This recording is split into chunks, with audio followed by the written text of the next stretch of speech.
So class, atin na namang pag-aaralan ngayon ang patungkol sa acrylic. So, eto, acrylic. Ang acrylic ay pinturang pwedeng magamit sa kahoy, bakal, at simento. Ngunit hindi nito nagagawang protektahan ang bakal sa kalawang at ang kahoy sa anay. So, ang acrylic class ay isang pangkulay lamang. Pangkulay, ngunit hindi nito nagagawang protektahan ang ating bakal sa kalawang at ang ating kahoy sa anay. Pangkulay lamang po siya. Siya ay isang uri ng pinturang pwedeng magamit sa ating simento, kahoy, at bakal. Then, atin namang pag-uusapan kung paano nga ba timplahin ang ating pintura. So, sa letter F, lagyan ng thinner ang pintura or enamel kung ito ay lumapot na. Maaari namang lagyan ng tubig ang pinturang latex at acrylic kung ito ay bahagyang natuyo na. So class, pag tayo ay may pintura, hindi lamang po iyan natin ipapaint lang sa ating kahoy, bakal at simento. Pero meron po siyang proseso para po siya ay maging matibay at madikit sa ating simento, bakal at kahoy na ating pipinturahan. Then, dadapo naman tayo sa ating pagbabarnish. So, sa pagbabarnish po, meron po tayong mga ilang proseso para makagawa po tayo ng magandang produkto or outcomes po ng ating gagawin sa pagbabarnish po ng mga kahoy. Then, letter A.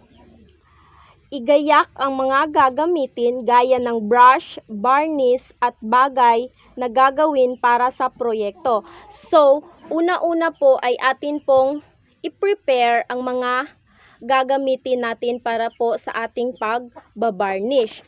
Then, letter B po is magsuot ng mga pangunahing proteksyon sa katawan gaya ng goggles at face mask sapagkat ang mga ito ay may halong chemical na maaaring makasama sa kalusugan. So, sa pagbabarnish po class, ito po ay hindi birong bagay na ating gagawin.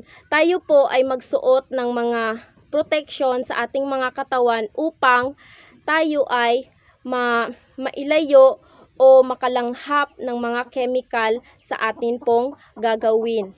So, then, dadapo naman tayo sa letter C. Letter C, palaging mag-ingat sa paggawa upang maiwasan ang aksidente. Then, class, hindi lamang tayo pag sasabihin nating mag-varnish lang tayo. Kailangan din po natin mag-ingat sa ating sarili at sa ating gagawin po para po tayo ay malayo sa mga aksidente. Then, next is, bago ilagay ang varnish, tiyaking tanggalin muna ang mga duming maaaring maka-epekto o makasagabal sa iyong gagawin, gaya ng alikabok, sapot, sticker, mga higla, patak ng tubig at iba pa. So class, para maging madali yung ating gagawin, tanggalin muna natin yung mga duming nakadikit. Halimbawa na lamang po sa upuan, babarnishan po natin ang upuan. Tatanggalin po muna natin yung mga dumi para po hindi makasagabal sa atin at tuloy-tuloy po yung ating trabahong gagawin. Then, next is letter E. Letter E, gamit ang brush, ikalat ang varnish mula itaas pababa. Sikaping pantay ang pagkakalagay nito para sa mas magandang resulta. So, pag magbabarnish na po tayo, class, gaya ng upuan, sikapin po nating ito ay ikalat pababa hanggang sa pataas para po makakagawa tayo ng magandang outcomes ng ating trabaho at magandang resulta ng ating pagbabarnish. Then, the next one is letter F. Letter F. So, sa letter F, sikaping iisa lamang ang paglalagay nito. Maaari kasing masira ang itsura nito kung paiba-iba ang direksyon ng paglalagay. So, sa pagbabarnish po class, hindi po natin pwedeng sabihin pag magbabarnish lang po tayo. Hindi po. Sikapin po nating iisang direksyon lang po ang ating pagbabarnish po. Para po hindi masayang yung ating pagod at makakagawa po tayo ng magandang resulta sa atin pong gagawin. Then, ang panghuli po is ang letter G. So, letter G, maaaring ulitin ang paglalagay depende sa kagustuhan. So, oo po, tama po yung narinig nyo. Maaari po tong ulit-ulitin hanggat po sa gusto natin. Para po maging makapal at maging matibay po yung ating varnish at maging maganda po yung ating produkto na ginawa o outcomes po ng ating ginagawa. Okay po. So, then dito po sa pagsusuri sa paggawa ng proyekto o produkto, dapat isaalang-alang ang mga sumusunod. Number 1 is tamang materyales at kasangkapan sa paggawa nito.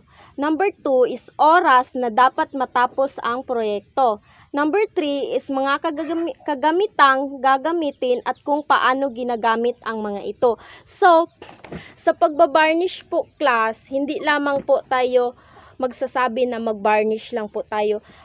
Pero, may mga pagsusuri na ating dapat gagawin o ating dapat susundin. Gaya na lang po ng tamang materialis at kasangkapan.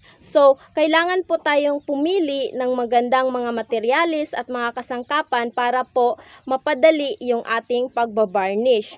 At kailangan po may time-bounded or kailangan po natin i-manage yung ating time para hindi po masayang ang ating pagod at oras sa pagbabarnish. Then, the last one is mga kagamitang gagamitin at kung paano ginagamit ang mga ito. So, the last one po is class, kailangan nating pumili ng mga kagamitan. At kailangan po yung mga gamit natin, alam po natin kung paano po ito gagamitin. Hindi po bibili tayo ng gamit pero hindi po natin alam gagamitin. No, hindi po yun maganda. Dahil masayang po yung pera natin sa pagbili ng gamit kung hindi po natin ito alam kung paano gagamitin. So, ngayon po is may video po ako na ipapanood sa inyo class. Yes, Ruby. May bidyong inihanda si teacher para po inyo pong mapanood. Pero, kailangan po ninyong manood ng maayos at pagkatapos ng video, by group po kayo ay may gagawing performance task. May activity po tayong gagawin. So, okay, manood na po tayo.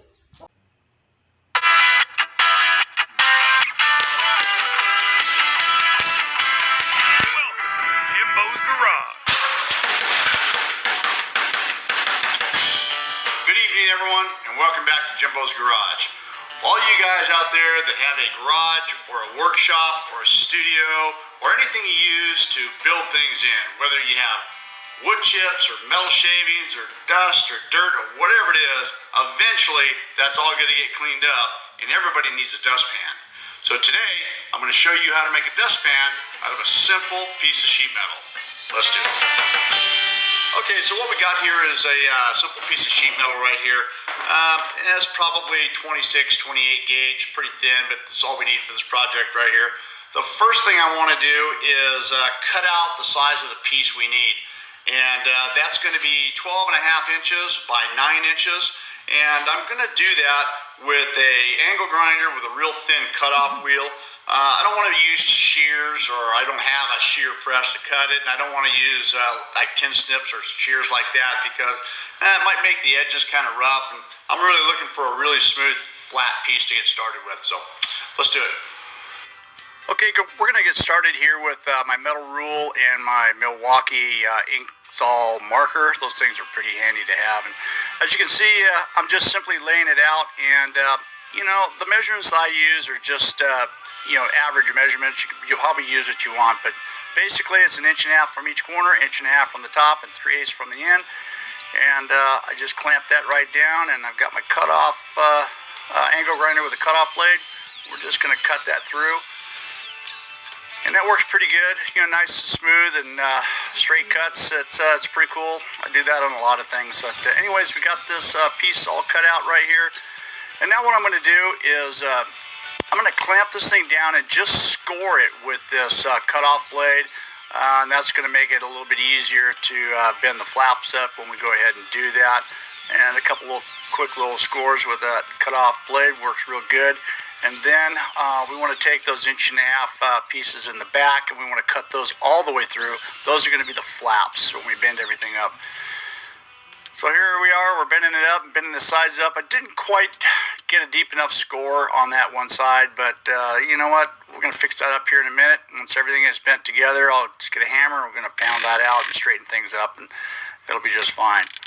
So now we're going to go ahead and take the Everlast Power TIG 210 EXT. We're going to crank amps down to about 35. And my idea was to fuse things together here, but it's so thin that it didn't really work that well. So I just went ahead and got some 30 thousandths wire from my MIG gun, and that seemed to work pretty good. It was everything I could do to keep from burning through because it's such thin material right here. But hey, I managed to get a little bit of filler metal in there, and actually worked out pretty good, and just a little bit on the back side right here, and that ought to do it. Once we got that done, I just took my angle grinder with flap disc and went around the edges and kind of deburred everything, smoothed the edges, and I got some emery cloth here and took everything off and got it all cleaned up, and decided that shop gray would be a good color for this, and just painted things up on both sides, and that worked out really good. A good little project. There you go. Shop dustpan. Okay, well there it is, the shop dustpan.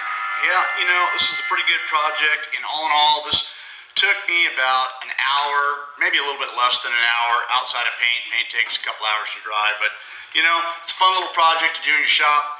You're probably saying, why would I want to make something like this when I can go to the hardware store or wherever and buy one for a few bucks? Well, for me, there's nothing more gratifying and satisfying than just saying you built something yourself.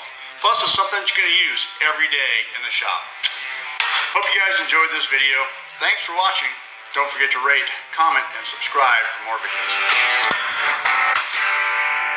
See you next time on Jimbo's Garage. Okay class, nag-enjoy ba kayo sa inyong napanood na video? Yes, Mark? Okay, enjoy na enjoy si Mark. So, ready na ba ang lahat para sa ating activity ngayon? Okay, very good class. Ready na ang lahat. O, ano Ruby? Yes! May activity po tayong gagawin ngayon by group po. Kayo po ay nahati sa 3 grupo. First row, second row, and third row. So, ang gagawin nyo lamang po ay inyo po itong sasagutan. Itala ang pamamaraan sa paggawa ng produkto ayon sa napanood na video. So, ayon po class sa inyong napanood na video, itala po ninyo ang kanilang pamamaraan patungkol sa paggawa ng produkto. Yes, Angelo, very good. So, kayo po ay bibigyan ko ng papel. Third row, second row, and the first row. So, okay class, pwede na po tayong magsimula. So, habang po ang iba ay nag-answer po ng ating activity, kayo po ay pwedeng magpresenta ng isa lamang po sa inyong grupo para po magsagot sa aking katanungan. Yes, may itatanong po ako sa inyo, isa lamang pong katanungan. Yes, John Mark, isa lamang po katanungan. Magtala lamang po kayo ng isang grupo, isang tao sa inyong grupo para po magsagot sa ating katanungan, sa akin pong katanungan. So, papaano malalaman na ang bibilhing produkto ay maayos at maganda? So, yes Ruby, paano nga ba natin malalaman kung maayos at maganda yung produktong ating bibilhin? Okay? Okay, yes, very good. Kailangan atin itong suriin kung wala bang damage ang isang produkto. So, sa group 1, okay, John Mark. Okay? Yes, very good. So, kailangan ang produktong ating bibilhin ay usable, sabi nga ni John Mark, para po hindi masayang ang ating pera. Kung ano lang po yung mga produktong kailangan sa ating gagawing product. Gaya na lang po ng pagbabarnish. So, the last group, okay, Angelo? Yes? Okay, very good. So, kailangan ang gamit na ating gagamitin or bibilhin ay ito ay matibay para pang long life or matagal itong masira at hindi sabi nga ni Angelo, hindi daw masayang yung ating pera na bumili ng isang product na matibay. Para po, hindi masayang naman yung ating pera. So, sa tatlo pong sumagot sa akin, very good class. Kayo po ay nakikinig at talagang naiintindihan yung ating lesson ngayon na atin pong dinidiscuss. So, ang lahat ba ay tapos na sa ating activity? Class, everybody is done? Okay, very good. So, akin na yung inyong mga sinagutang papel para po ating ma-check mamaya. So, eto na po, group 1, group 2, and group 3. So very good. So, kung tapos na ang lahat, tayo ay kukuha po ng isang one whole sheet of paper para po sagutan ang atin pong quiz ngayong araw pong ito. So, lahat po ay kukuha ng papel. Ready na ba mag-answer ang lahat? Okay, very good everyone. Sila ay ready na. So, ito po ang inyong sasagutan sa ngayong araw na po ito. So, class, inyo lamang pong isulat sa bawat patlang ang salitang tama kung ang pahayag ay tama. Mali naman ang isusulat kung ito ay mali. So, isulat nyo lamang po sa inyong papel, tama o mali lamang po. So, 1 to 5 lang po ito. So, akin pong babasahin. Sa atin pong number 1 is, kailangang isaisip ang mga karagdagang gastusin sa pagbuo ng proyekto. Number 2, mas makakabuti kung matitiyak na ang mga kailangan sa produksyon ay matatagpuan lamang sa pamayanan upang makatipid sa panahon at gastos. Then, number 3 is hindi naaayon sa uri ng materyales at kagamitan ang ginagamit sa pagbuo ng produkto. Number 4 is gawin ang proyekto ng mahusay at may sapat na kaalaman. Then, number 5, the last one is lapatan ng mga pinakahuling ayos ang produkto tulad ng paglikha at pagpintura. So, class, naiintindihan ba ng lahat? Tapos na ba? Sino na ba yung tapos? Okay, John Mark, the first one, akin na yung papel mo. Okay, very good. So, tapos na ba ang lahat? Okay, papasa na lang po ng papel. Okay, akin na po. Okay, very good. So, class, talagang kayo ay nakakaintindi at naglaan ng oras para makinig sa ating discussion ngayon. So, marami pong salamat. So, but before our class dismiss, may assignment lamang po ako sa inyo. At ito ay inyong ipapasa. Kailan, Ruby? Okay, very good. Bukas nyo po itong ipapasa. Same time po sa atin pong oras ng klase. So, ito po inyong inyo pong assignment para bukas. So, magbigay ng 5 halimbawa ng mga produktong gawa sa mga patapong bagay. So, kayo lamang po ay magbigay ng 5 halimbawa ng mga produktong gawa o came from the recycled materials. So, saan po ito isusulat, Ruby? Okay, sa isa pong 1 whole sheet of paper. At ito ay inyo pong ipapasa bukas, same time po sa ating pong klase. So, maraming po salamat, class. So, goodbye and see you tomorrow. Thank you very much.